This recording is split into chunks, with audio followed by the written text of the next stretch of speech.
Anda berhenti di minimarket, motor diparkir di trotoar, di antara belasan motor lain yang juga naik ke trotoar. Belanjanya 2 menit. Waktu keluar, ada orang berdiri di dekat motor Anda. Rompi oranye sudah pudar, kadang tidak ada rompinya sama sekali. Ia meniup peluit ke arah jalan yang sebenarnya kosong. Tangannya melambai mengatur kendaraan yang tidak perlu diatur. Lalu telapak tangan itu terbuka. Rp2.000, kadang Rp5.000 kalau Anda bawa mobil. Tidak ada karcis. Tidak pernah ada karcis, dan Anda membayarnya tanpa berpikir, karena menolak jauh lebih mahal daripada Rp2.000. Trotoar tempat motor Anda berdiri itu dibangun dengan uang pajak. Motor Anda sudah dikenai pajak kendaraan. Bahan bakarnya kena pajak. Jalan di depannya dibangun dari anggaran daerah yang juga uang pajak. Lalu di ujung semua itu, ada telapak tangan yang meminta Rp2.000. Kejadian itu berulang jutaan kali sehari di seluruh Indonesia. Dan hampir tidak pernah dianggap sebagai persoalan. Ia terlalu kecil untuk dilaporkan, terlalu biasa untuk dimarahi, dan terlalu murah untuk dilawan. Dan ia tidak terjadi di satu tempat saja. Pukul 7 pagi, di depan sebuah sekolah dasar, motor berjajar 2 lapis sampai ke badan jalan, dan ada orang yang mengatur mobil mundur sambil menadahkan tangan. Pukul 11 siang, di depan pasar, petaknya sudah berpindah ke sisi lain, mengikuti tenda pedagang. Pukul 8 malam, di depan deretan rumah makan, petak yang tadi pagi kosong berubah jadi yang paling mahal. Orangnya berganti sepanjang hari, petaknya tidak. Bersama Ruang Makro, mari kita memahami kenapa negara kalah di trotoarnya sendiri. Untuk melihat besarnya, kita perlu mulai dari angka yang paling resmi, bukan dari cerita, melainkan dari laporan keuangan daerah. Pada 2024, retribusi parkir yang benar-benar masuk ke kas pemerintah Provinsi Jakarta sekitar Rp18,5 miliar, targetnya sekitar 23 miliar. Sampai September 2025 yang terkumpul sekitar 24 miliar dari target sekitar 42 miliar atau baru sekitar 56%. Angka-angka itu terdengar besar sampai kita menaruhnya di sebelah ukuran kotanya. Jakarta punya jutaan kendaraan bermotor, anggaran daerahnya puluhan triliun rupiah, dan dari seluruh kegiatan memarkir kendaraan di ibu kota selama 1 tahun penuh, yang tercatat sebagai penerimaan resmi hanya belasan miliar. Itu setara dengan kurang dari 1/1000 anggaran daerahnya. Sekarang bandingkan dengan 1 titik saja. Di kawasan Blok M, praktik parkir tanpa izin berjalan bertahun-tahun, dan potensi uang parkir di kawasan itu ditaksir bisa mencapai sekitar 100 juta rupiah dalam sehari. Kalau ditarik sebulan, angkanya sekitar 3 miliar. Satu kawasan, 1 bulan, nilainya sekitar 1/6 dari seluruh retribusi parkir resmi Jakarta selama setahun. Artinya, uang parkir di Jakarta bukan tidak ada. Ia ada, jumlahnya besar, dan ia mengalir ke tempat lain. Pola yang sama terlihat di kota-kota lain, begitu angkanya dibuka. Di Kota Malang, retribusi parkir yang masuk pada 2024 sekitar 11 miliar rupiah, dari target 17 miliar. Sementara, potensinya ditaksir sekitar 23 miliar. Di Kota Batu, realisasinya bertahun-tahun berada jauh di bawah target, sempat hanya sekitar 10% sebelum merangkak naik. Beberapa kajian mengenai retribusi daerah menaksir kebocoran uang parkir bisa mencapai sekitar 40%. Kalau angka itu benar, artinya dari setiap Rp10.000 yang Anda bayar di pinggir jalan sepanjang setahun, ada sekitar 4.000 yang menguap sebelum sampai ke kas daerah. Dan pertanyaannya bukan siapa yang mencuri. Pertanyaan yang lebih berguna adalah, kenapa susunan ini begitu mudah bocor? Jawabannya ada di benda yang tidak pernah Anda terima, karcis. Karcis parkir itu bukan sekedar kertas. Ia satu-satunya bukti bahwa sebuah transaksi pernah terjadi. Tanpa karcis tidak ada catatan. Tanpa catatan tidak ada yang bisa dihitung. Dan tanpa hitungan tidak ada yang bisa diperiksa. Uang tunai berpindah tangan di trotoar, tidak meninggalkan jejak apapun. Ahli tata kelola Robert Klitgaard dalam bukunya Controlling Corruption menyusun sebuah rumus sederhana yang sering dikutip untuk menjelaskan kapan korupsi tumbuh subur. Korupsi muncul ketika ada monopoli atas suatu layanan, ditambah keleluasaan memutuskan sendiri, dikurangi pertanggungjawaban. Petak trotoar di depan minimarket itu memenuhi ketiganya sekaligus. Monopolinya nyata, karena hanya ada satu orang yang menguasai petak itu pada jam itu. Keleluasaannya penuh, karena dialah yang menentukan tarifnya.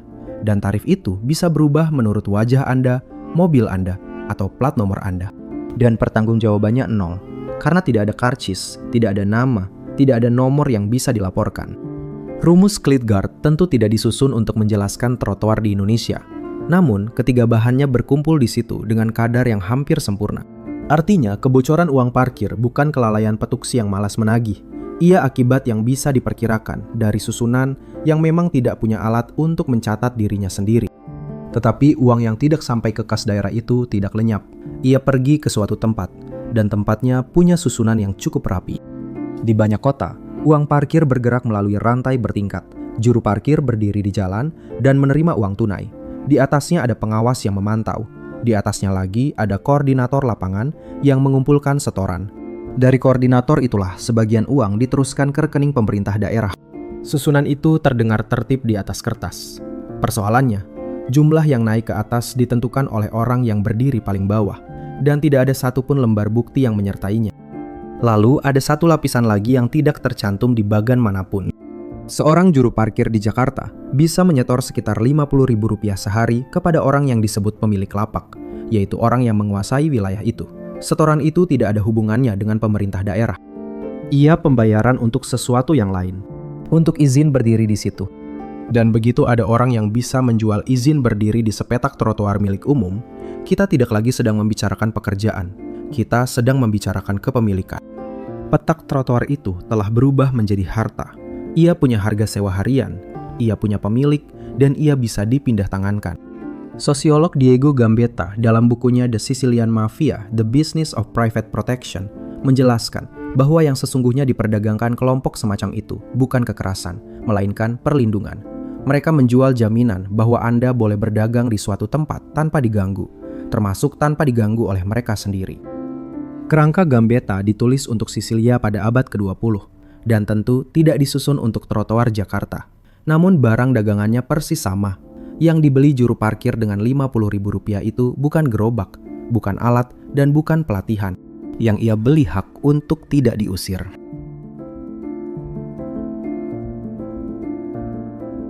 Bentuk paling telanjangnya pernah terlihat di Surabaya.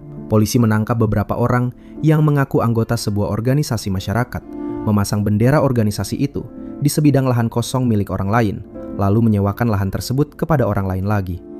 Benderanya bukan hiasan. Bendera itu alat pembuktian kepemilikan. Dan begitu susunan semacam ini berdiri, ia mulai berperilaku seperti pasar. Petak yang ramai lebih mahal setorannya. Petak di depan pusat belanja lebih berharga daripada petak di gang. Ada tawar-menawar, ada perpindahan penguasaan, dan ada sengketa batas wilayah yang kadang berakhir dengan kekerasan. Sebuah pasar properti berjalan penuh di atas tanah, yang tidak seorang pun di dalamnya benar-benar memiliki. Ekonom perkotaan Donald Shoup dalam bukunya The High Cost of Free Parking menghabiskan ratusan halaman untuk satu pokok yang terdengar sederhana. Parkir di pinggir jalan yang harganya terlalu murah tidak menghasilkan parkir murah. Ia menghasilkan kekacauan. Alasannya bisa dilihat di jalan manapun. Kalau memarkir di tempat paling ramai, harganya sama dengan memarkir di gang sepi. Semua orang akan mencoba tempat yang paling ramai lebih dulu. Yang tidak kebagian, tidak pulang. Mereka berputar-putar menunggu ada yang pergi. Shoup menemukan bahwa di banyak kota, sebagian besar kendaraan di jalan padat sebenarnya bukan sedang menuju ke suatu tempat. Mereka sedang mencari tempat berhenti. Artinya, sebagian macet yang kita alami setiap hari bukan orang yang sedang bepergian. Itu orang yang sudah sampai, tetapi belum bisa berhenti. Kajian Shoup berangkat dari kota-kota Amerika yang bentuknya jauh berbeda dari kota kita. Namun sebabnya sama persis. Dan di sini akibatnya berlipat. Sebab ruang jalannya lebih sempit dan kendaraannya jauh lebih banyak. Sampai di sini, persoalannya masih bisa dibaca sebagai penegakan hukum yang lemah. Tetapi ada lapisan yang lebih dalam. Dan lapisan itu menjelaskan kenapa penertiban selalu gagal bertahan. Negara tidak bisa melihat apa yang terjadi di trotoar. Antropolog James C. Scott dalam bukunya Seeing Like a State menjelaskan bahwa negara modern hanya sanggup mengurus hal-hal yang bisa ia baca. Untuk memungut pajak, negara perlu peta, daftar, nama baku, dan satuan ukur yang seragam. Apapun yang terlalu beragam, terlalu berpindah-pindah, atau terlalu kecil untuk dicatat, akan berada di luar jangkauannya. Bukan karena negara tidak mau, tetapi karena ia tidak punya mata untuk itu. Parkir di pinggir jalan adalah contoh paling murni dari hal yang tidak terbaca. Transaksinya berlangsung Rp2.000 sekali, berjuta kali sehari, di ratusan ribu titik yang berpindah mengikuti jam. Petak parkir di depan sekolah hanya ada pada pagi hari. Petak di depan rumah makan hanya hidup malam hari.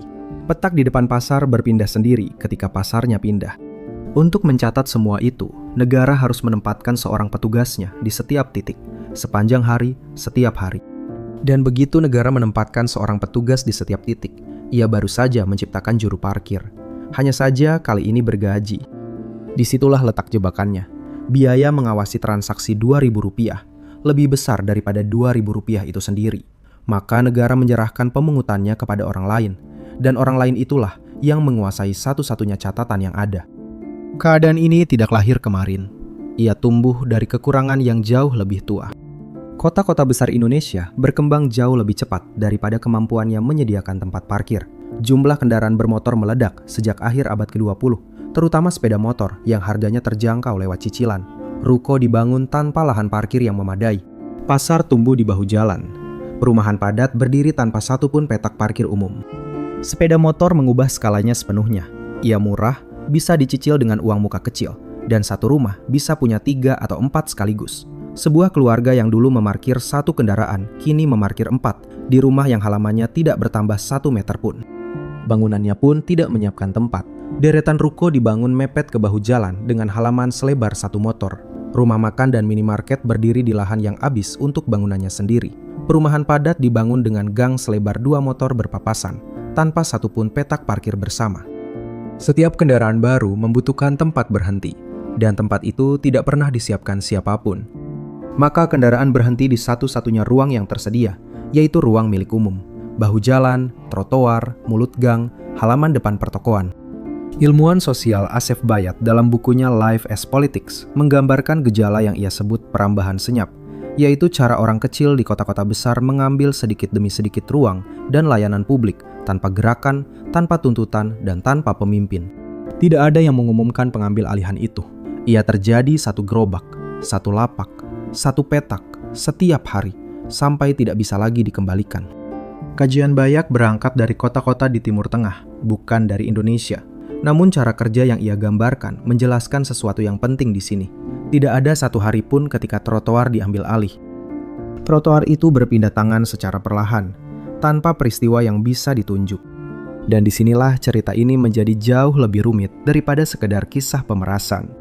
Sebab juru parkir itu mengerjakan sesuatu yang benar-benar dibutuhkan. Di sebuah gang sempit, tempat mobil harus mundur ke jalan besar tanpa jarak pandang, orang berompi pudar itu satu-satunya yang menahan arus supaya mobil bisa keluar. Di depan pasar yang tidak punya juru lalu lintas, dialah yang mengatur. Ketika motor Anda tumbang tertiup angin, dia yang menegakkannya. Layanan itu nyata, yang tidak nyata hanyalah kewenangannya. Ekonom Hernando de Soto dalam bukunya The Other Path meneliti ekonomi informal di Peru dan menemukan bahwa sebagian besar pelakunya bukan orang yang menolak aturan, melainkan orang yang tidak sanggup membayar ongkos mengikutinya. Ketika mengurus izin, memakan waktu berbulan-bulan dan biaya berbulan-bulan penghasilan. Bekerja tanpa izin menjadi pilihan yang paling masuk akal. Juru parkir di Indonesia berada di posisi yang mirip. Sebagian dari mereka sebenarnya ingin resmi. Yang resmi mendapat seragam, kartu tanda pengenal, dan di Jakarta sebagian dikontrak dengan upah sekitar 3 juta rupiah sebulan mengikuti upah minimum provinsi. Persoalannya, jumlah petak resmi jauh lebih sedikit daripada jumlah orang yang membutuhkan pekerjaan itu. Maka muncul lapisan kedua di luar daftar resmi, dan lapisan kedua itulah yang kita temui setiap hari. Ada satu angka yang membuat gambaran ini semakin sulit. Di titik-titik yang ramai, seorang juru parkir bisa mengumpulkan sekitar Rp300.000 dalam sehari. Kalau berjalan setiap hari, jumlahnya melampaui upah minimum di banyak kota. Angka itu menjelaskan kenapa penertiban tidak pernah bertahan lama. Petak yang menghasilkan Rp300.000 sehari terlalu berharga untuk ditinggalkan. Digusur pagi, kembali sore. Ditangkap hari ini, digantikan orang lain besok. Sebab yang digusur orangnya, sedangkan yang bernilai petaknya. Dan petak itu tetap berada di tempatnya. Karena itu, penertiban berjalan dalam lingkaran yang bentuknya selalu sama. Sebuah video tersebar, orang marah, lalu razia digelar. Beberapa orang diamankan dan difoto. Pejabat memberi keterangan bahwa penindakan akan ditingkatkan. Beberapa minggu kemudian, petak itu terisi lagi. Yang berulang bukan kelalaian aparatnya. Yang berulang bentuk susunannya. Razia menghukum orang, sedangkan yang menghasilkan uang adalah tempat. Selama tempatnya masih menghasilkan, dan tidak ada yang berhak atasnya secara resmi, akan selalu ada orang berikutnya yang berdiri di situ.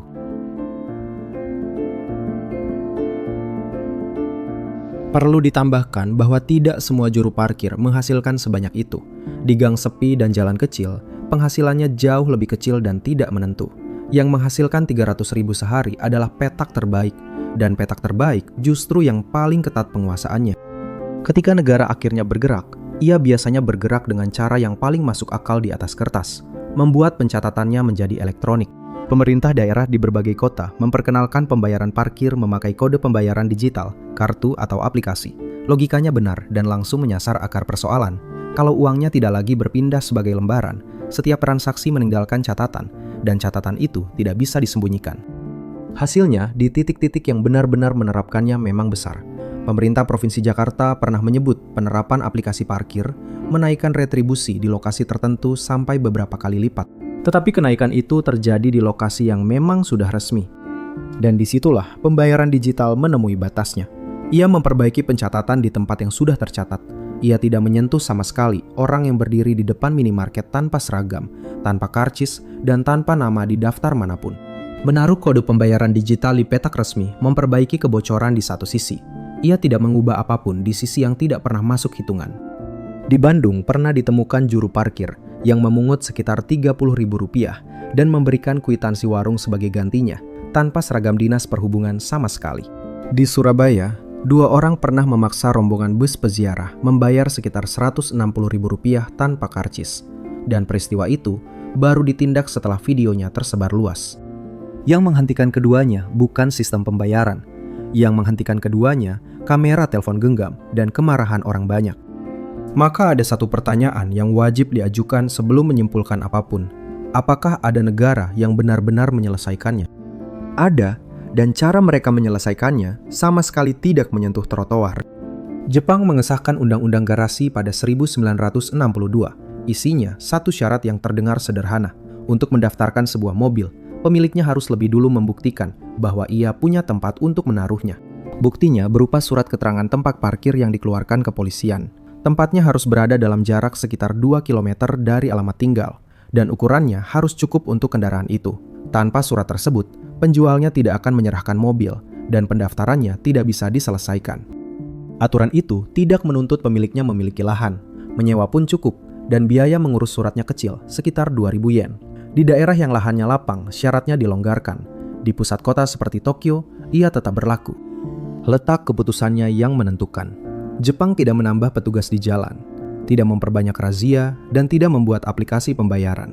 Jepang memindahkan persoalannya ke titik yang jauh lebih awal, yaitu saat kendaraan dibeli. Artinya di sana tidak pernah ada mobil yang lahir tanpa tempat berteduh. Setiap kendaraan sudah punya alamat sebelum ia menyentuh aspal. Di negeri kita, urutannya terbalik. Kendaraan dibeli lebih dulu, dicicil dengan uang muka yang semakin ringan dari tahun ke tahun. Dan pertanyaan tentang di mana ia akan berhenti tidak pernah diajukan oleh siapapun. Bukan oleh penjualnya, bukan oleh pemberi kreditnya, dan bukan oleh negaranya. Pertanyaan itu baru muncul di trotoar, pada malam hari, dalam bentuk telapak tangan yang terbuka. Dan kalau bentuk ini terasa mirip dengan sesuatu yang lain, itu karena memang begitu. Di persimpangan tanpa lampu lalu lintas, dan di setiap putaran balik yang dikutuk kemacetan, berdiri orang dengan peluit dan rompi pudar yang mengatur arus supaya kendaraan bisa memutar. Orang menyebutnya Pak Ogah. Ia menerima lemparan uang receh, tanpa karcis, tanpa seragam, dan tanpa kewenangan.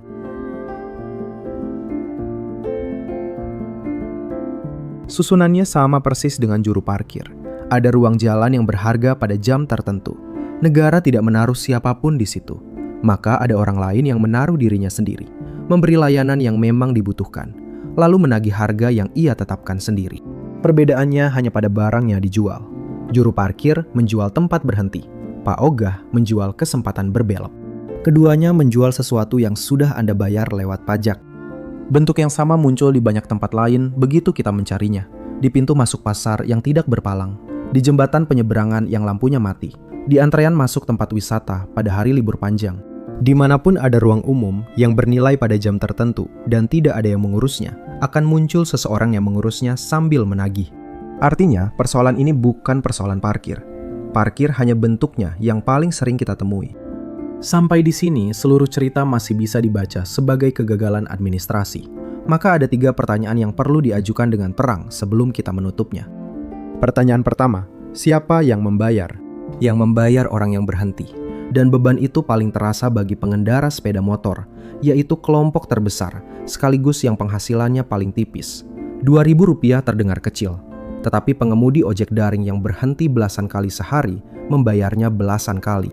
Pedagang yang bolak-balik mengambil barang membayarnya setiap kali kembali.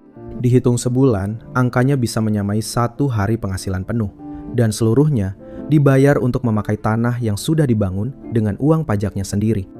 Ada satu kelompok lagi yang membayar tanpa pernah berhenti dimanapun, yaitu pejalan kaki. Ketika trotoar dipakai memarkir motor, orang yang berjalan turun ke aspal. Yang mereka bayar bukan uang, dan tidak semua orang menanggungnya sama rata. Orang tua yang jalannya pelan, pengguna kursi roda, tunanetra yang mengandalkan jalur pemandu, dan orang yang mendorong kereta bayi tidak punya pilihan berjalan di aspal dengan aman. Trotoar dibangun justru untuk mereka. Merekalah yang paling awal kehilangan tempat begitu petak itu berpindah tangan.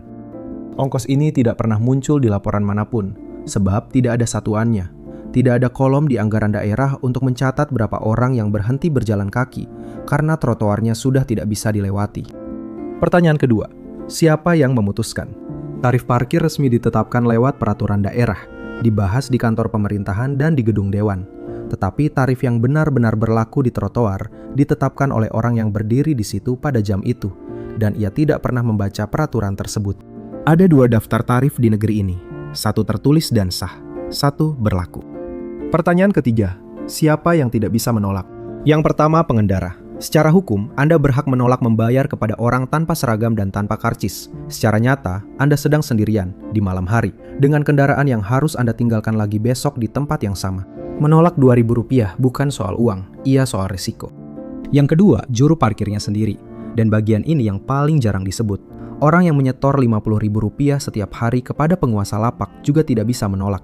Ia berdiri di lapisan paling bawah dari rantai yang sama, menanggung cuaca dan risiko. Sementara bagian terbesar dari uang itu naik ke atas melewati kepalanya. Menyebut dia sebagai pemeras memindahkan tanggung jawab kepada orang yang paling sedikit kuasanya di seluruh susunan ini. Sebagian dari mereka orang yang gagal masuk ke pekerjaan lain. Sebagian lansia yang tidak lagi diterima bekerja dimanapun. Sebagian anak muda yang menunggu panggilan kerja yang tidak kunjung datang. Mereka bekerja tanpa jaminan kesehatan, tanpa jaminan hari tua, tanpa perlindungan kalau tertabrak, dan tanpa kepastian bahwa besok petaknya masih boleh ia tempati. Yang mereka jual sebenarnya bukan jasa parkir. Yang mereka jual kehadiran di tempat yang kebetulan tidak ditunggui siapapun. Dan kedua kelompok ini berlawanan kepentingannya. Pengendara ingin petak itu tertib dan resmi. Juru parkir tidak resmi kehilangan penghasilannya begitu petak itu tertib. Keduanya sama-sama orang kecil. Dan keduanya sama-sama tidak pernah duduk di ruangan tempat peraturan daerah itu disusun. Karena itu, penertiban yang hanya menangkap juru parkir tidak pernah menyelesaikan apapun. Yang ditangkap lapisan yang paling gampang diganti. Kalau seluruh cerita ini ditarik menjadi satu, akarnya bukan di trotoar, melainkan di sebuah keputusan yang tidak pernah benar-benar diambil. Ruang di pinggir jalan itu berharga. Ia paling berharga di tempat yang paling ramai, persis seperti tanah. Tetapi negara tidak pernah menetapkan harganya dengan sungguh-sungguh. Dan di banyak tempat memperlakukannya seolah gratis. Sesuatu yang berharga tetapi tidak diberi harga, tidak akan tetap gratis. Ia hanya akan diberi harga oleh orang lain. Itulah pajak kedua. Anda sudah membayar untuk jalan itu lewat pajak, lalu membayarnya sekali lagi di tepi jalan, kepada orang yang tidak menyetorkannya kemanapun. Ekonom Elinor Ostrom dalam bukunya Governing the Commons menunjukkan bahwa sumber daya milik bersama tidak selalu berakhir rusak, asalkan ada batas yang jelas tentang siapa boleh memakai, aturan yang disepakati pemakainya, dan pengawasan yang benar-benar berjalan. Yang menghancurkan sumber daya bersama bukan kepemilikan bersamanya, melainkan ketiadaan 3 hal itu. Trotoar kita tidak punya satupun dari ketiganya. Batasnya tidak jelas, sebab tidak ada tanda mana yang boleh dipakai memarkir dan mana yang tidak. Aturannya tidak disepakati pemakainya, sebab peraturan daerah disusun tanpa mereka. Dan pengawasannya tidak ada, sebab tidak ada karcis yang bisa diperiksa. Maka yang tersisa hanya penguasaan lewat kehadiran. Siapa yang berdiri di situ, dialah yang memiliki. Kalau begitu, mengubahnya menuntut sesuatu yang jauh lebih berat daripada razia. Ia menuntut ruang jalan diperlakukan sebagai barang berharga, yang ada pemiliknya, ada harganya, dan ada catatannya. Menuntut jumlah petak resmi diperbanyak, sampai sebanding dengan jumlah orang yang bekerja di sana. dan menuntut orang-orang yang sekarang berdiri di trotoar diberi jalan masuk ke dalam daftar resmi, bukan sekedar diusir dari petaknya. Dan setiap langkah itu punya penentangnya sendiri, yang nyata dan punya suara. Menaikkan tarif parkir di kawasan ramai menyentuh pemilik toko yang khawatir pembelinya lari ke tempat lain. Membatasi pembelian kendaraan menyentuh penjualnya dan lembaga pembiayaannya. Menambah petak resmi menuntut lahan yang harganya paling mahal justru di tempat yang paling dibutuhkan. Dan memformalkan juru parkir berarti menambah orang di daftar gaji daerah yang anggarannya sudah ketat. Tidak satu pun dari itu bisa diselesaikan dalam satu masa jabatan. Semuanya menuntut biaya di depan, dan hasilnya baru terasa bertahun-tahun kemudian. Sementara membiarkannya tidak memerlukan biaya apapun, dan tidak seorang pun akan menuntut pertanggungjawaban atas sesuatu yang memang tidak pernah tercatat. Susunan seperti itu bertahan bukan karena ada yang menginginkannya. Ia bertahan karena membongkarnya mahal, sedangkan membiarkannya gratis. Malam ini Anda akan berhenti lagi di suatu tempat, mungkin di minimarket, mungkin di depan rumah makan, mungkin di pinggir jalan sambil menunggu seseorang. Akan ada peluit yang berbunyi ke arah jalan yang kosong. Akan ada telapak tangan yang terbuka. Dan Anda akan mengeluarkan Rp2.000 tanpa berpikir. Karena begitulah caranya selama ini. Rp2.000 itu bukan uang parkir. Uang parkir sudah Anda bayar bertahun-tahun lalu lewat pajak untuk membangun tempat Anda berdiri sekarang. Rp2.000 itu harga sewa sepetak tanah negara yang ditetapkan oleh orang yang tidak memilikinya dan dibayarkan oleh orang yang sebenarnya sudah memilikinya bersama-sama.